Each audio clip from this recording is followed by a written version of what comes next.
Welcome to Uncover the Human, where every conversation revolves around enhancing all the connections in our lives. Whether that's with our families, co-workers, or even ourselves. When we can be our authentic selves, magic happens. This is Alex Cullimore. And this is Cristina Amigoni. Let's dive in. Welcome back to this episode of Uncover the Human. Today it's just Cristina and I, and we wanted to talk about one of our favorite subjects. It's basically what we spend all of our time doing and thinking about. What is leadership? And what is leadership according to us, anyway? Yeah, this is very much of a leadership according to Siamo. The world according to Garp, but leadership. Yeah. Then we'll do the world according to Siamo, which already exists because we have been named as the Siamoverse. So leadership in the Siamoverse. Understanding as your ticket to entry for the Siamoverse. Yes. Where to start on empathy. This one? Yeah. Empathy is a good place to start, honestly, as leadership. When you think leadership, what are the first things that start to come to your mind? Interestingly enough, what comes to mind to me is what's all the things that are not leadership, or that people may think they are signs of leadership, but they're actually not.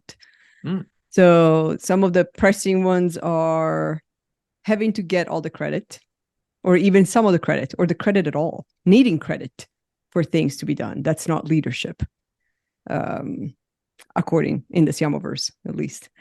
But it's being able to actually let go of needing to be recognized for the work that was done by you or your teams or other people. It's probably one of the biggest releases of leadership, as sometimes we think about it. But it also, I think, ironically enough, the more you let go, the more you actually get the credit. And you get recognized as a leader, because that's not your goal. I think I read it recently, or I've heard it somewhere, where if the ego comes into play when you're thinking of yourself as a leader, then you're not a leader. You're already failing, because it really isn't about yourself. It's about how you can empower others. If I were to describe or define leadership, I would say it's lifting others. And by lifting others, then they are going to go where they could go beyond you. That's the whole point, is to be a leader. And also leadership is not, and we've talked about this a lot, it's not something that you self-proclaim. You're called a leader. You don't call yourself a leader. We rarely call ourselves leaders, but we've heard others call us leaders in certain situations. Yeah, when you say call yourself a leader, it brings to mind images like North Korea or something, where it's like the supreme leader. Like, is that it? Or does everybody just dictated to have to follow this? It does kind of feel dictatorial if you're going to be the one saying you're a leader, or if you're going to accomplish it, you think you're accomplishing it by virtue of having a title. It's very different than the actually, like, other people are following you, and there's you're just exuding that you are helping other people, and by virtue people will follow you. And I think that sometimes that gets confusing, because the word leader, it sounds like you're out front, you're setting the vision, people will be walking behind you, and ultimately it's making sure that people have what they need to be walking the path that they are on, which is a very different kind of mindset. And it's not that you aren't also in charge of looking ahead and trying to set the vision, and you're trying to help people understand where they should be walking to, but it's not you out front doing it. And if that was the case, then you're one of the people also doing that. And then you might be looking for that credit. You might want to be the first person there, but it's not that's not the pursuit. And that's not what leadership will actually kind of reward you for. And to your point, you get the credit when you let go of that, when you start to see when you don't need it to be about you. And when you get the reward and the dopamine boost by helping other people, that's where you can really kind of settle into leadership and find your footing and just make those strategic visionary decisions and push for something that is necessary, and not something that you just feel like you need to accomplish because of what you were told. Yeah, I would definitely agree. I think another piece that always comes to mind is there is an element of doing in leadership. I mean, it's not that it's not there. However, when you're focusing so much on doing that you're not leading, we can't multitask. So if we look at things as what what we do in that way. If I'm the one actually doing the work, then I'm not leading the team or the peers to enable, and by enabling them to do the work. And so again, like, well, there's still an element of doing tasks. The vast majority of the time to be a leader is leading. It should be leading others. And when it's not, then that's when I would say probably the core is where's the ego, or where's the system in that case? Is it the system that's detaining it? Is it the ego of that need for my name to be attached with something that gets finished and recognized? Or is it something else? Like, what's preventing me from leading? I remember in previous lives working with a team, when the team was self-sufficient and working by themselves and they were the ones recognizing, that's when I felt I was a successful leader. It's like, if you don't know that I exist and they succeeded, that is my success. And that, I think, is the big difference, because it's really the mindset of it when you talk about like putting your name on something that is completed. If that's your intention, and the important part is that your name is on it, you're going to focus on the wrong things. If the important part is that the work is done, you may end up being the leader and the one that gets the credit anyway. But the importance that you've put on it is that this gets done, and then you enable the people to do that. And so that it's your name can still be on it, and it's not that everybody likes recognition. It's not to not want recognition. It's just that if that's the goal, you're almost certainly going to miss the point of being the leader in this situation. Yeah. And as we said, initially, ironically enough, the least amount of effort you put in having your name there and being recognized, the more recognition you get. Because people will turn to you. And then when there's a new path, they will come to you. When they want to brainstorm, they'll come to you. When they have a question, they'll come to you. That's when you know you're actually leading, is when they're not coming to you because they were told to, because that's your name is attached to something, but they come to you because they trust you. You're reliable, you answer. One of my biggest pet peeves that I'm sure we've talked about in the past more than once is the non-response.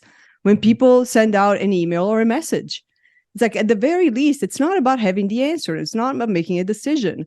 When somebody sends a message out, respond that you've got the message. That's all the reply that's needed, is to reply, got the message, I'll be working on this. Got the message, I'll be consulting with so-and-so. Got the message. But that, I think, is one of the biggest signs of a successful leader, an actual leader. Big capital all letters leader is a leader that responds.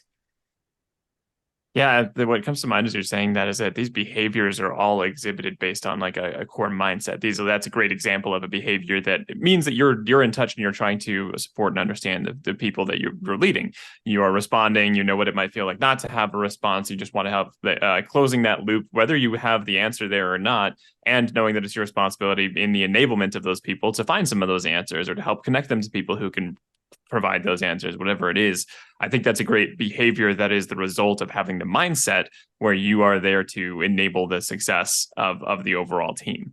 And that is the goal of leadership. I think that's one of the things that's so confusing when you get promoted into leadership out of an individual contributor role, where you're like, I did really, really well at this, and now I've been given, quote, more responsibilities, but nobody explains that responsibility is making sure everybody else can do that work now, not you. You're not the one doing it anymore. And that's a hard transition for good reason. You spent a lot of time building those skills. Your identity is somewhat wrapped up in having those skills, and now your job is to help other people use those skills so you can maybe help develop those. But ideally, assuming you're not shorthanded and you're only stepping in to do the work when it's really necessary, and other than that, you're trying to connect the pieces so everybody else can get that work done well and efficiently. And you should then have a wider view, and that's how you can get more and more responsibility and a larger focus, is that understanding that wider and wider view, which you're now responsible for. And you can't be responsible for the wider view and fixing every one of the details. Mm-hmm. Indeed. And that takes a lot of letting go. The transition that you just mentioned is a very difficult transition. It's a huge transition, and it's a very difficult one. One that I would hardly recommend somebody do with a coach. because it is very hard. You're letting go of your identity. There's an identity attached to being a contributor and doing and being recognized for doing, and then having to step into a position where, as I said, like, if you don't know I existed and this worked, I succeeded. But there's a part of, how do I exist then? And what if I don't get seen in some other ways? What if I don't get recognized? We definitely need that, and it's a must. And that's also how you then get more responsibility or move into different positions, because the recognition happens. It's just not quite as obvious as it used to be. It's not about checking off boxes in a task list and then getting to your annual performance review and like, check out all the things I did. No. How about you tell me, how about all the people you helped and what they did? What was accomplished by the people you helped? Then you're succeeding as a leader. And it's hard to get that recognition. Part of those jobs can be working with other people, right? You might have to go work with a different team, and they might not even be the people who would know are reporting to you, quote unquote, or are going to report what you have done or haven't done. But it's still an important part of the job to help them coordinate with your team so that your team, again, can accomplish what they need to do. If you want to be the leader of something like that, you have to put those dots together, and you're not going to get that direct recognition. And that's a hard transition as well, because that's not something you're going to go put on a performance review. It's not easily quantifiable usually. And we're so used to, at this point, the easy quantifiable metrics that don't really exist in that space. Are the other people succeeding? And it's ambiguous as to where you were instrumental in helping that. Sometimes you try and create the environment as best as possible for people to grow and thrive. And those, if it's going well, aren't going to be immediately noticeable or called out. There'll be times when you stand up for your team and defend them, and they might recognize that. And there are other times when you're just making sure that communication barriers are knocked down, that walls and silos are knocked down, that other answers are provided, and you try to get the clarity to help them. And those are all actions that will take all of your time and take a lot of mental effort, and may not feel like the same level of like finishing tasks that it felt like before you might have been promoted into something like that. Yeah, definitely. It is a very tough place to be. It's a tough transition. I find it extremely rewarding. So I think I find it that once you get there and you realize that you can let go of the tangibles, you can let go of the credit, the recognition, your name being at the bottom of the email or at the bottom of the communication or at the top, anywhere. It's very liberating. And then the mindset shift to watch others flourish, I find it very addictive. And also flourish in their own ways. That's another piece that I've learned the hard way, through lots of heartaches, to let go, is that the path is not my path. And so the end of the path, or even the journey on the path, is not the way that it's in my head. It's not my script. My role as a leader is to enable others to go on their path so that they can get to the end. And yes, there's a vision at the end, but also that vision, it's can't be limited to just my vision. It's got to be big enough that it's a goal, it's a vision, but it's not that detailed, because we don't quite know what's going to happen when we get there and how we're going to get there. And so that's a big step too, but I find it extremely rewarding to keep that curiosity, to watch things change, to watch people transform without a set script on where they're supposed to be transforming to or who they're supposed to be transforming into, because the job is to enable the transformation, not to dictate the transformation. It's addictive. Yeah. And I think to that end, it requires that mindset, and that can be learned. And I think you can learn to start to appreciate some of that enabling of people and start to see that they've grown into something, and get that addictive success out of seeing that people flourish and find their own path. And it's definitely a matter of finding your own path, especially in the current kind of modern work world. Everybody has to have their own kind of expertise, and they bring something that's totally new and different, and everything's changing all the time. You need all of those perspectives, and you need them to be able to speak up. So you better be able to help them find their own path.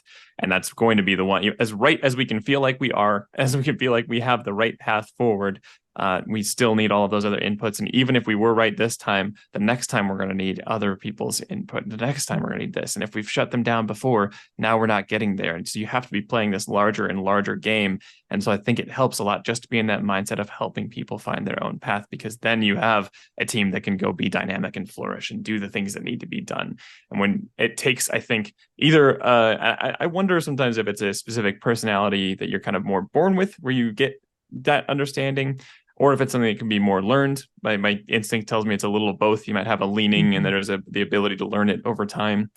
And I think that's what you have to develop if you want to be able to sustain that level of leadership or grow that level of leadership. Yeah. Yeah. I've always wondered about that. Is it something you're born with or something you learn? And I think it's both. I think there's a tendency to be givers, to have an infinite mindset. And there's a lot of practice to hone it and just constantly do it. Because I think that's also the other piece that it's underestimated, at least I underestimated it, is the fact that being a leader is every minute of the day. It's not a title. You don't get little reward. You don't put it on your wall or get a medal or anything like that. It's every minute of the day. Every action and every inaction that you do demonstrate whether you're a leader or not, will help people look at you as a leader or not. It's interesting. It's interesting to sit in the back and still be recognized as a leader. Because again, it's not about where you are. It's not the physical presence of the position you're in. It's how you support people. And can they rely on you? And so letting go of that, it's personality, I think, has a lot to do with it, and also learning to do it over and over and over and over and over, if that's what you want. Not everybody needs to be a leader. Yeah. I think that's the one part that we need to correct in the working world, is like this idea that you get promoted and you're a leader, and that's the one path forward, is go basically be a leader of people.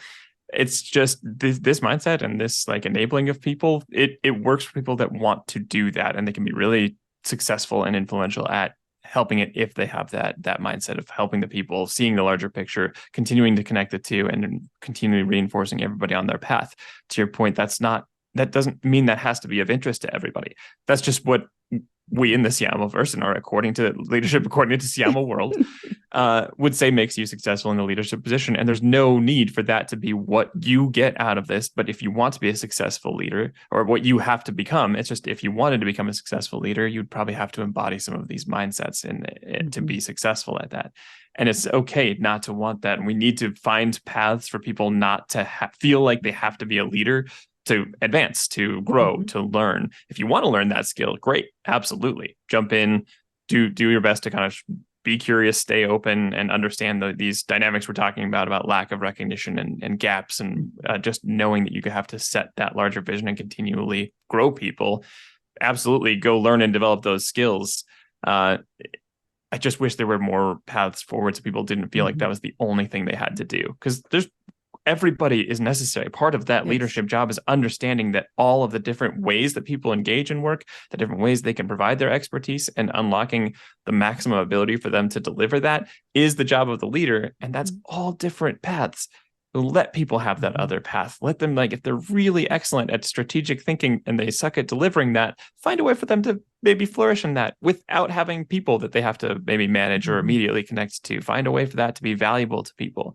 I think it would probably be hard to only think about strategy in a vacuum, as if the people aren't going to influence your ability to deliver that.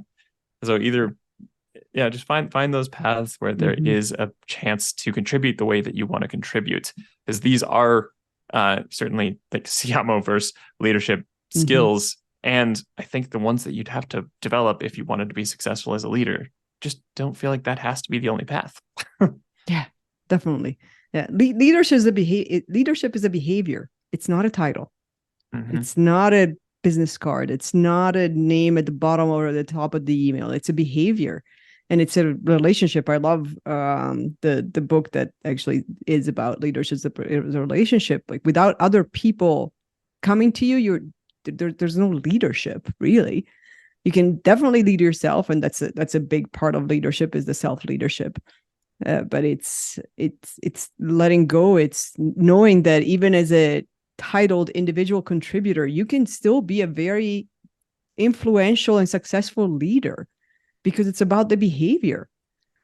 And once we embrace that, it's amazing. It opens up so many possibilities. It opens up way more of opportunity to lead than before.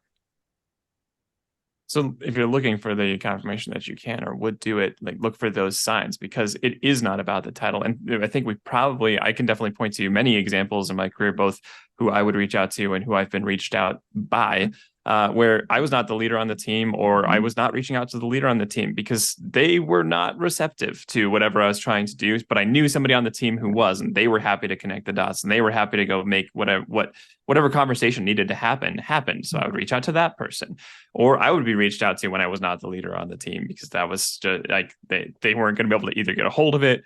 At one of my jobs, we somewhat jokingly referred to a boss as the president, because he was so hard to get a slot on his calendar. It was just it just could never get a piece of time. And so when you have that kind of again, back to your idea of like the responding to people really is important. When you don't have that response, you go find the people who do. Yes. And so that person becomes the inherent leader. They're exhibiting the leadership qualities of somebody that you can rely on, somebody that you could turn to for help, somebody who's going to aid the overall process. And that is entirely title agnostic. It is, yes. I think about it from a head or mind perspective.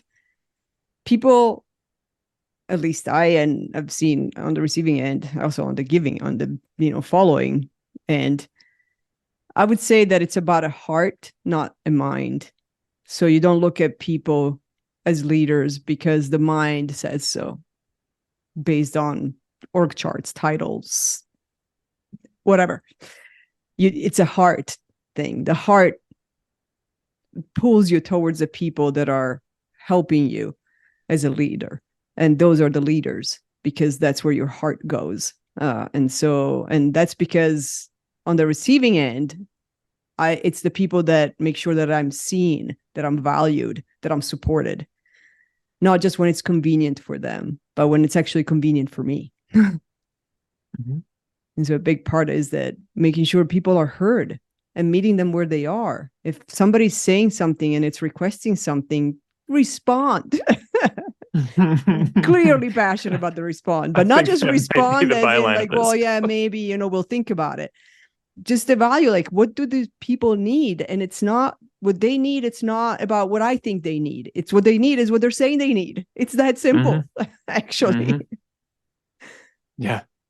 I love the Ted Lasso, like with the first episode, he like gives them a complaint box to go put things in. And of course they're like making fun of him for it. But one of the things that comes through is like changing the water pressure. They said they needed a new water pressure. So he goes and changes the water pressure in the showers. These are the little things that make a difference. I think we've told the story on this podcast before, but like a company that invested all kinds of money in like ping pong tables and kegs and ways to get people to like gather together. And when they finally like stopped and it wasn't working, the culture wasn't improving, when they stopped and asked people what they would want, turns out what everybody was really frustrated by was a printer that wasn't working, and everybody needed the printer. So they spent $400 to replace that printer, and productivity skyrocketed. People were happier. They were less upset. Like, you could have just asked.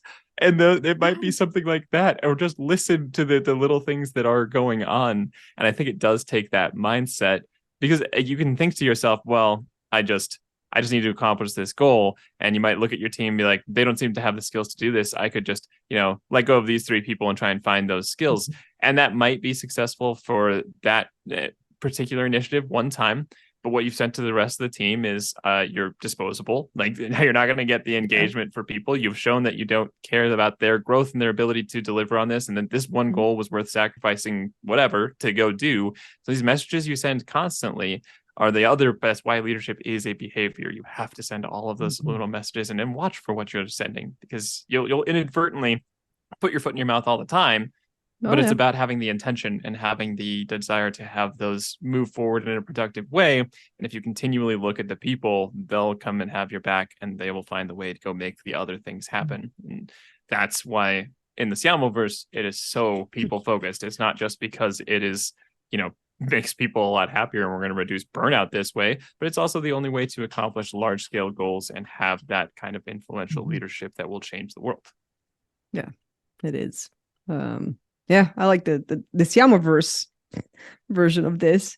Also includes a big part that includes our leadership, our version of leadership, mostly because of what we do and how we do it and who we are, is the fact that most of the times we don't get to see the transformation. When you're in the people and teams transformation business, you enable, hopefully, and support that transformation. And then very likely you'll be away. You won't be in the room when that actually happens and takes hold. And so that's another big piece of leadership, going back to the beginning, is like, if you're doing it for credit, you're not going to be there for the credit because you don't know how long it's going to take to transform. And it's probably going to come out in all kinds of like smaller ways. Like, we know what our measures of success are, and we've had luckily gotten to hear from clients like that some behaviors that changed after we left, or some things that are different now. And so we've luckily heard some of those stories. They don't necessarily even attribute them to us. We're just checking in with people, and we see the differences. We see how they're interacting totally differently than when we first engaged with them, and we know there's an influence and there's an impact left there. And that was the goal. It's not to put our stamp on it and for everybody to immediately, it's nice to have recognition, but that's not what's going to make it happen. What makes it happen is installing those and instilling all those little mindsets and seeing that change and grow, those little behaviors that enable large scale change. Indeed. Yeah. Our measure of success is space. It's not the agenda. We can't go in. It's also, as a coach, but even before, outside of coaching, it can't be about my agenda and what I want to see and how I want to see the behavior change or how I want to see things change. It's about creating the space for people to consider doing something different. That's it. That's the measure of success. Yes. And then if you see that difference happening, great. Celebration. Yeah. My favorite example is when people, like companies, go out and be like, our teams need to trust each other. And then they just like go and tell people like, we need more trust. Like, and that might, and almost inevitably that definitely is true. The trust helps enable all kinds of things that companies are looking for. And it might be an accurate diagnosis, but that's like asking for like, you've just joined the soccer team. Can you behave like Pele? Like, can you just go do that? That's an outcome of a series of behaviors and of built relationships, and that requires loyalty on both ends and all the things that humans will respond to feel comfortable, let the guard down, and have the trust. That is all an outcome of a series of other behaviors. And it's easy enough to demand what we think should happen. And even if we're right, that's why it's so much for us about space, because you have to get to there. You have to have the space to know that that's what you want, to let go of all the things that are blocking you from getting there, and to find your path forward to get to a space where you do have more of that trust, to get to a place where you can have that kind of calming, innovative mindset, whatever you were looking for. It only happens if you provide enough space for people to get there. You can't give them a tiny tunnel they're never going to fit through to get to the end result. Indeed. Yeah. I love that you brought up trust, because that's another big of my pet peeves, is demanding trust. And I'm like, are you kidding me? Which humans has ever trusted somebody else because it was demanded or asked? No, trust is something that comes from the heart. You can't control if somebody trusts you or not. You can control how you show up to create that potential for trust. But asking for someone to trust you, it's like, I always think of J.C. Quintana when he talked about trust as an outcome, and he compared it to Aladdin at the beginning of the Aladdin movie, where he says like, "Do you trust me?" And I'm like, "No, I don't. I just met you. I'm not going to walk on a carpet that apparently is supposed to fly." But that's what it feels like in the workplace or even outside, when all we hear is just trust me. It's like, so you're basically asking me to jump off a balcony and hope that the carpet will hold me? I don't have any evidence that you will take care of me. How about you show me evidence that you will take care of me, and then the trust will happen. Yeah. I also love when trust is demanded right before like the company rips the rug out from under people. Like, oh yeah, we just need you to trust us through this process. Also, we're going to lay off some of your team. Like, yes. Yeah. Okay. And you're going to smash your face to the ground. Yeah. What you're asking for is calm until until you pull the rug out from under them. Yeah. And that's just, it's unfair to ask. And if you can't see the empathetic like response that you might need here, if you can't see that people might not trust you on that one, and that as convenient as it would be, they're not going to be able to get there, that's when in the Siamoverse, maybe the leadership role isn't for you. Yes. Or maybe some other things got in the way. Yes. Like ego, recognition, credit, wealth, career ladder. not leadership things. Those are not leadership outcomes. Those are ego-driven outcomes. Yes. It's not an infinite game mindset. That's a finite game mindset about winning. If you're in it for winning, then don't call yourself a leader, because you're not. Yeah. You're in it for winning. You're in it for winning. Then that's unless fine. you see then that stay as in it like for the winning. result of Then the declare empowerment that of the team. Yes. Then declare that you're in it for winning. There's no judgment. Not everybody needs to be a known and successful and influential leader. If you're in it for winning, then go in it for winning. Then go win. Yeah. That's the old saying that if you want to go fast, go alone. If you want to go far, go together. So if you want to go far, you will have to then figure out all of these little human dynamics that allow you to work together effectively with people. And it's not just I have a bunch of people that I've happened to hire under me, and I have enough money to pay their payrolls, and now I am their leader. And this is that's not the end result. That's not how this works. The only way you get to that winning together is if you are together. Yes. And that's an outcome of 10,000 behaviors, like your own reliability, your own responsibility, your own trust, your own ability to be vulnerable and show people that they can show up and do the things that you would hope that they can accomplish. Indeed. All right. So I have one last question for us, and then we can get off our soapbox of leadership in the Siamoverse. When was the first time you thought of yourself as a leader?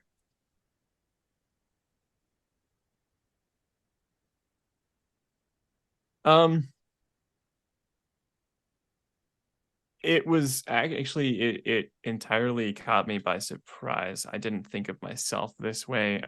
It was in so I was in an acting troupe in college that was due. It was a social justice theater troupe. So there were like little skits that we'd have that were around different topics like race, gender, whatever.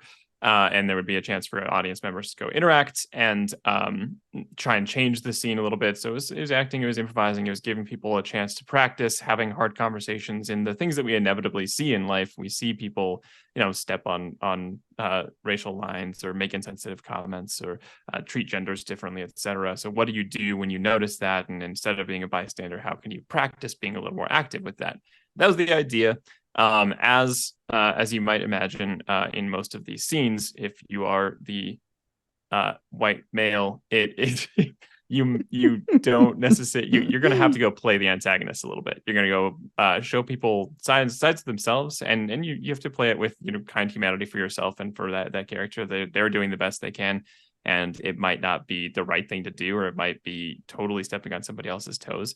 But as the overall antagonist, I would always kind of joke with the people that were running the thing, like, why do I have to keep doing this?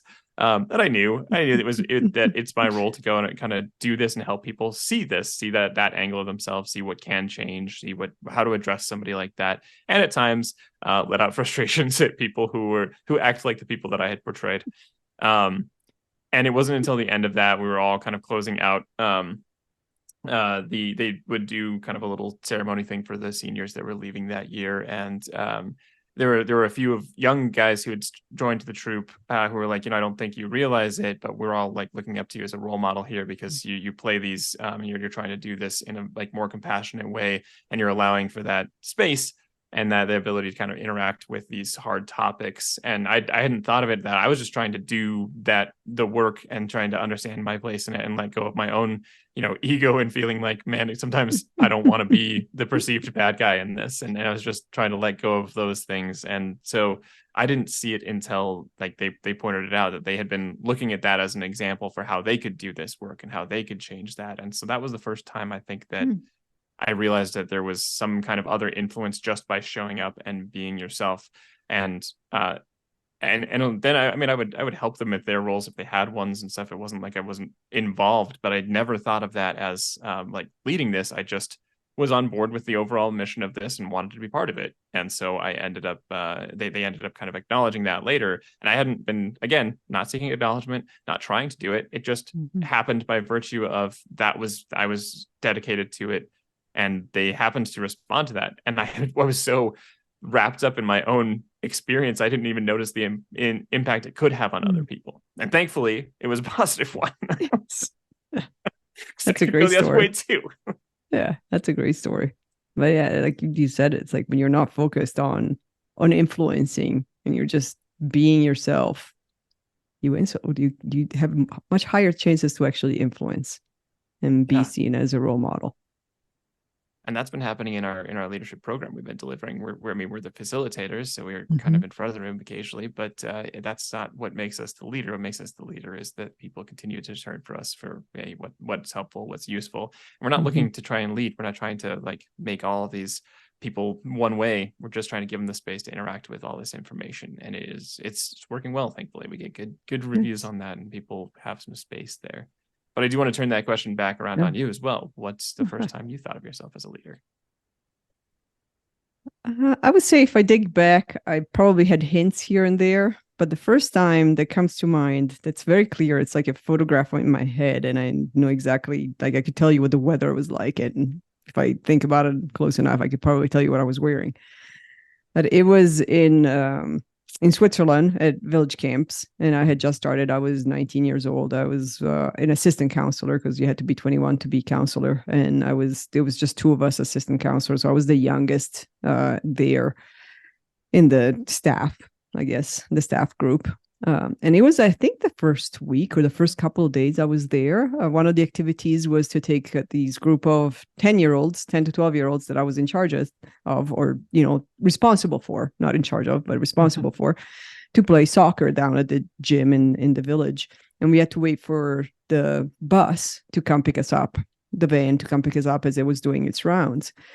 And it was taking longer than it needed to be. And so, but it never even occurred to me to do anything else. So what I did was, think about the fact that, well, I had, 10, 12, 10-year-olds, mostly boys running around. And that was not going to get us where we wanted to go as fast and efficiently as possible. And so I immediately, and again, this wasn't a premeditated thing. It was just instinct. And so as we were waiting, I just had everybody sit on the ground in a circle and decide what they were going to do when we got to the soccer field. If they were in a team, which roles did they want to play in the team?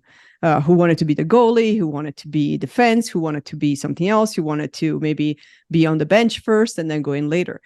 And so I did that, and I guess some time passed, 10, 15, 20 minutes. And then the bus arrived and we went and we played soccer and we came back. And my director, my first boss, my director at that point pulled me aside with also the business director.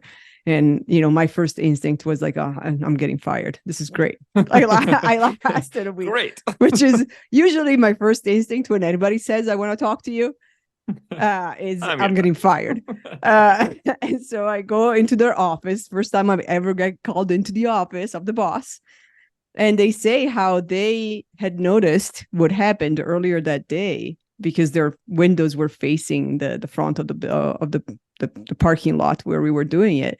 And they had decided to promote me to being a full-fledged counselor, not an assistant counselor, and disregard the age and the fact that I had zero experience besides the 3 days I had been there being a counselor in camp. But they said that they saw what I did and they looked at it and they said, like, you acted more as a leader and a counselor to the kids than we've seen in many people that are here in years that are much older than you.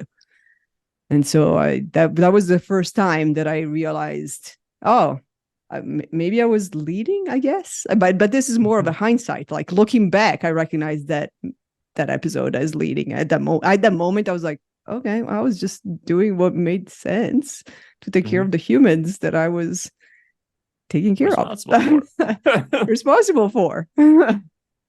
I think that's a really, I mean, first, it's a great story. That's a good indicator of that. And it is great, like, it's behavior. It's just a mindset of like, this was, it felt right. And I kind of want to highlight that last piece about being responsible for them, because I think that might be a really key element of this. Feel the responsibility for your people. You're there to be responsible to them, in them being successful, in them not working well with each other and others. That's your responsibility. That's your purview. And that's where you can create massive change and success, and really grease the wheels so that something can move quickly and go farther than you would have thought possible, given the individual parts. That's the fun part. That's where it becomes super addictive. But really relying and leaning on that responsibility, I think, is a good way of entering some of that mindset. Yeah. I love that you pointed that out, because it's the responsibility, and it's seeing the responsibility not just for people that were assigned to you, but it's seeing the responsibility as you as a human being to make sure that every human being around you is taken care of. Most of, and you know, in our past lives working together, most of the people that I worked with and came to me were not reporting to me. Actually, my team was really independent. They were the least people I talked to on a daily basis. I spent about 5 to 10% of my time working with my team because they were so independent and successful on their own. And I spent, the rest of my time looking around and helping whoever needed help. Did I know their job? Absolutely not. I just got to learn what they needed. I got to hear them. I give them the space to actually share what was not working, frustrating, blocking them. And then I mostly just asked for their own opinion on what should be done, and then open doors if I could, or go knock down the doors with them and walk beside them. So it was very much of a, how can I take the responsibility of anything that I see around me, whether it's mine or not, which also makes it very hard for me to be put in a box, and why I don't like boxes. That's a good example. I do remember I was this is a brief story, but I was a counselor for the outdoor ed program here in Colorado, which is like a week that sixth graders go spend in the mountains. And so I just taught, like, geology was like the class I taught, but you also just help people go through, and they're away from home for a week, so you help them with meals and whatever else. Like, if I was walking my class on the hike and I go see another kid wandering around, I'm not like, it's not my responsibility. Like, just because I'm in charge of this class doesn't mean that random kid wandering isn't now my responsibility. And that's the kind of mindset that is leadership. It's you don't shut it off at the purview that you've been given. It's about aiding the entire vision. It is. Yeah. So I would say that's leadership according to Siamo. Yeah. Try it out. Give it a whirl. Lead with empathy, lead with curiosity. Yes, lead with empathy, curiosity, and without needing to take the credit. Don't make it about yourself, because it isn't. That's not what leadership is. It's not about yourself. And find yourself a Let go. leader. Yes. Yeah. Indeed. Well, thanks for listening. Thanks for listening.